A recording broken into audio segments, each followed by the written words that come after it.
Hi, I'm Sean Yao, and this is Business Matters, where doing good is good business.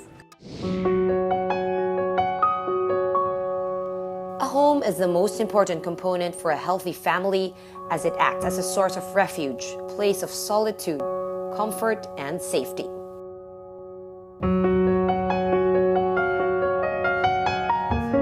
For the Pasaylo family, staying together inside the comfort of their own home is all they can ask for. Masaya ko ngayon, mga bata natulog, hindi maulanan, dili na kulba makuha, bagyo. When Super Typhoon Yolanda ravaged the country in 2013, Bantayan Island in the northernmost part of Cebu was one of the worst hit in the Philippines. Bantayan Island was cut off from all forms of power and communications from neighboring towns, especially in Madridejos. In the aftermath of the storm, the once popular tourist destination looked like a war zone. According to the local government, 90% of the houses in the 3 towns of Bantayan were totally destroyed by Yolanda.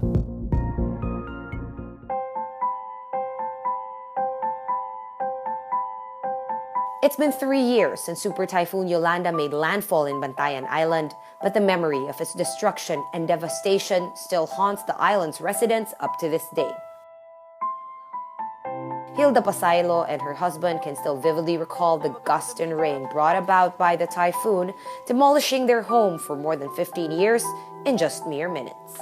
Dito dati ang Mumbai. Nakatira kami sa tabing dagat. 15 years kami doon nakatira. Pagdating ng alas 8 ng umaga, nag-umpisa na yung hangin. Bagsak kaagad yung sa harap namin na malaking puno. Yun, naghiwawan, umiyak na yung mga bata. Basta ang laki na. Tapos sila ng kuya ko, kumuha sila ng tubo. Naglipara na yung mga sin, parang mga papel lang. Even at the evacuation center, which was supposed to be safe, Hilda, her family, and other evacuees felt powerless from the wrath of the storm. At times, they couldn't help but think that they had reached the end of the line. Sabi niya, hawakan mo ma yung bata, higpitan mo ng hawak. Tago kayo dun sa ilalim ng upuan ng mga dis. Sa paaralan, tago kayo. Tapos, sisirain ko yung likod. Kaya pala, yung katapat pala namin ng classroom, wala ng tao doon. Sinisigawan na kami, labas na kayo dyan. Labas, hindi namin narinig. Lakas kasi ng hangin. But the tribulation doesn't end there for the residents of Bantayan. With no homes to return to, no means of livelihood, and late arrival of aid and relief goods, Hilda and the other victims were forced to survive one day at a time, pushing their luck for over a year in evacuation centers, living with whatever resources and scraps they could find. Linakasan ko loob ko kasi mayroon akong 5 anak.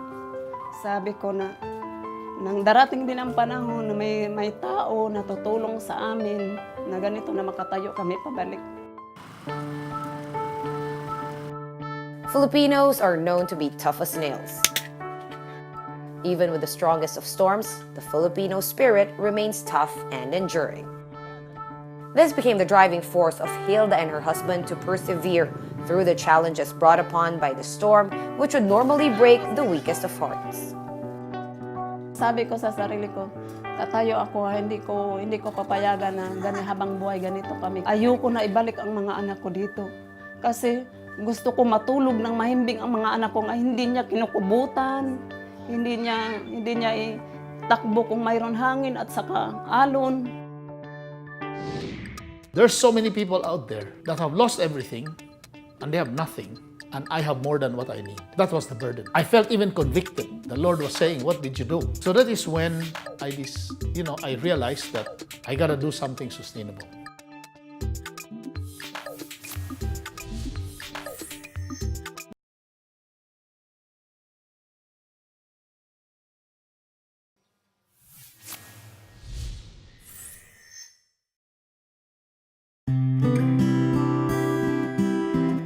As strong as Yolanda was, the outpouring of support was even stronger. A 5-star hotel in Cebu became one of the thousands of donors of relief goods and medicine. But in a disaster as complex as Yolanda, food packs were simply not enough. That much was clear to the group. Also made me realize There's so many people out there that have lost everything and they have nothing, and I have more than what I need. That was the burden. I felt even convicted on the food and medicine distribution we did a couple weeks ago. It was so loud. The Lord was saying, what did you do? You gave them something for 2 days.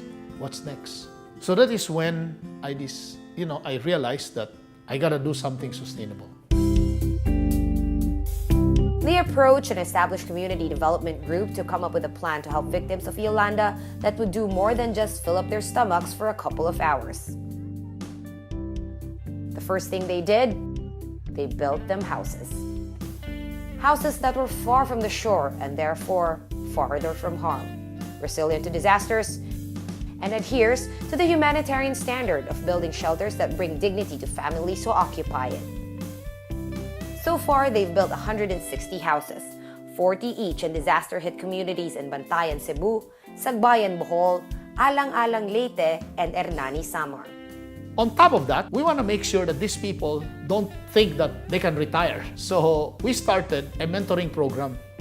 So we have a licensed social worker, full-time, that basically visits the community. Each community twice a month, teach them basic bookkeeping, watch whether they are really using the resources we gave them. Because at the end of the day, I want them to be entrepreneurs. When you raise more entrepreneurs, create more wealth in the market, they will in turn become your future customers. So it basically comes back. The program involved the community and the construction of their homes. It was a way to make them feel that they have truly earned it, giving them a strong sense of ownership and restoring their sense of purpose. On this particular site in Madridejos, the families that that receive housing units here are those families that used to live in the coastal areas of this particular town. As we all know, it's now prohibited to build living spaces or to build shelters or housing within the 40-meter zone from the shoreline. So the mayor have asked all these families who were in that area to be relocated in this particular site. Building their home became the Pasaylo family's favorite pastime, even bringing their children who were more than willing to help, if only to build a house far from the sea that almost took their lives. Para may disenteng tirahan ng mga anak, ayos pag-eskwela. Trinabahuan talaga niya yan.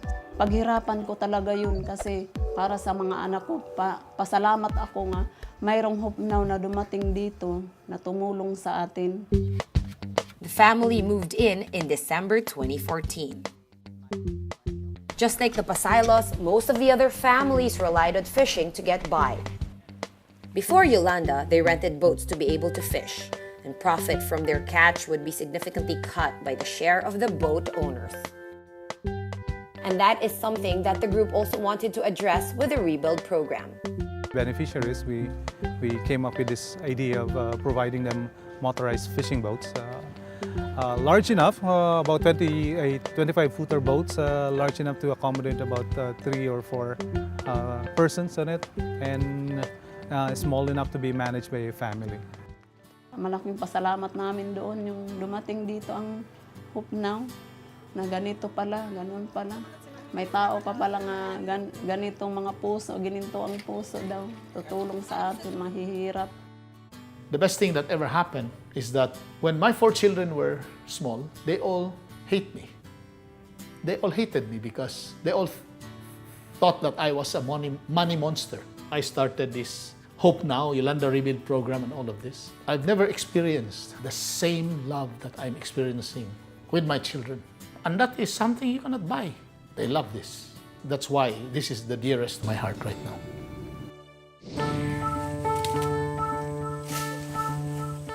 Ito pong tanglad na sa ngayon hawak-hawak natin parang kugom na pag itinundos nyo sa lupa, kusang tutubo ito. Kasi hindi ko pinapansin sa amin talaga ito maging sa Balintawak po pinapansin talaga ito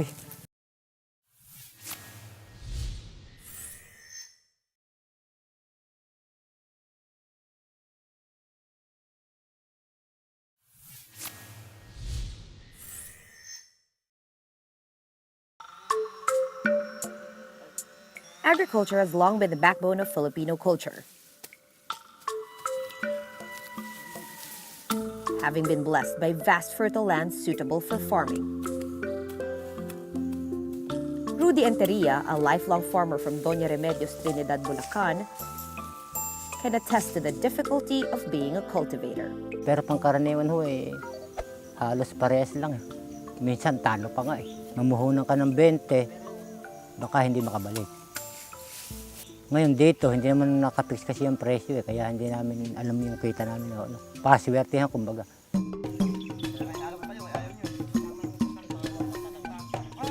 Farmers are also the most affected by typhoons and other effects of climate change. But aside from natural challenges, middlemen and transportation costs also cut back the profit that could otherwise help the farming families already suffering from low wages. No choice kami, wala kaming sasakyan, wala kaming minsan pampuhunan. Nakatunayan ng mga kumikita, yun hong, kumbaga dealer ho kung tawagin namin dito yun eh. Na sila yung nagdadala sa Balintawak po kasi market namin dito.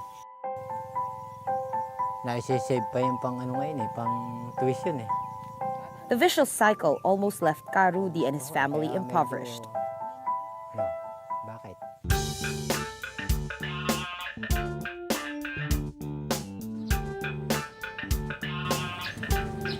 But when all seemed lost to Ka Rudy, hope suddenly knocked on his doorstep in the form of Bayani Brew, a social enterprise supporting local organic farming communities, promoting farmland development and helping Filipino farmers thrive.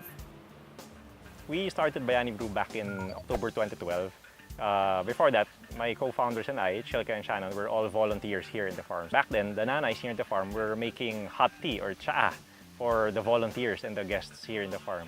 And then the father and founder of Gawad Kalinga, Tito Tony Miloto, he felt that, hey, if we can turn this hot tea, this cha, into ready-to-drink iced tea, imagine how many farmers will be able to help out.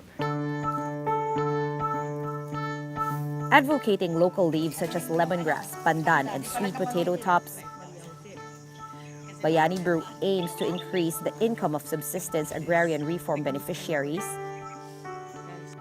by directly sourcing at above-market prices using indigenous, climate-resilient, perennially grown crops that serve as the main ingredient for their beverage.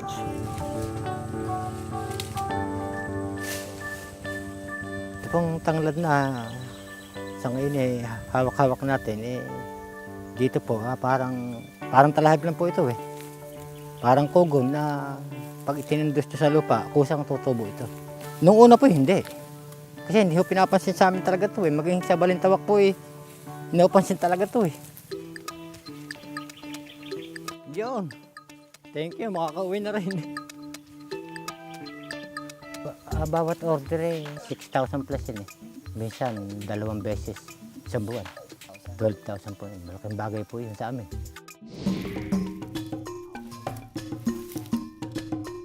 One of the challenges that farmers encounter is that they also need capital, but they don't have access to credit. We provide them interest-free microloans to help them start their business.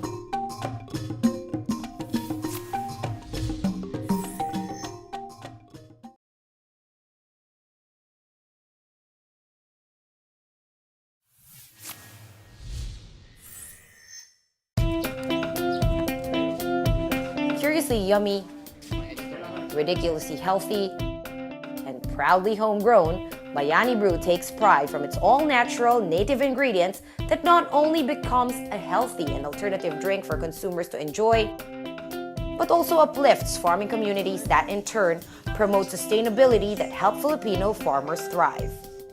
Welcome to the humble Bayani Brew Food Lab. So this is where we produce our brews. Every day, Bayani Brew produces 300 to 500 batches of ready-to-drink iced tea. But more than just a delicious beverage, part of Bayani Brew's goals as a social enterprise is to make agripreneurs out of the farmers, making their progress and lives more steady and sustainable. One of the challenges that farmers encounter is that they also need capital, but they don't have access to credit. What Bayani Brew does is that we provide them interest-free microloans to help them start their business, because we also want to turn the farmers into what we call agripreneurs. We want them to treat their farming as their business. And like the tanglad leaves that remain robust under drastic weather patterns, social enterprise Bayani Brew remains resilient in its goal of continuously providing end-to-end services that help farming communities maximize their potential and achieve inclusive growth. Bay, malaki po. Sabi ko nga sa inyo, sa ngayon, taas ang dalawang kamay natin sa pagtitiwala dyan. Kasi nakita na natin yung sinasabing kaunlaran eh. May malasakit din tayo sa kanilang project. Kasi kung hindi nga ho sa kanila eh, wala naman to. Wala kami. Bayani Brew is curiously yummy, ridiculously healthy, and proudly homegrown. So we started as a really, really small enterprise, but we really believe in these Filipino recipes, and we believe that we can make an impact in the lives of the communities we're working with.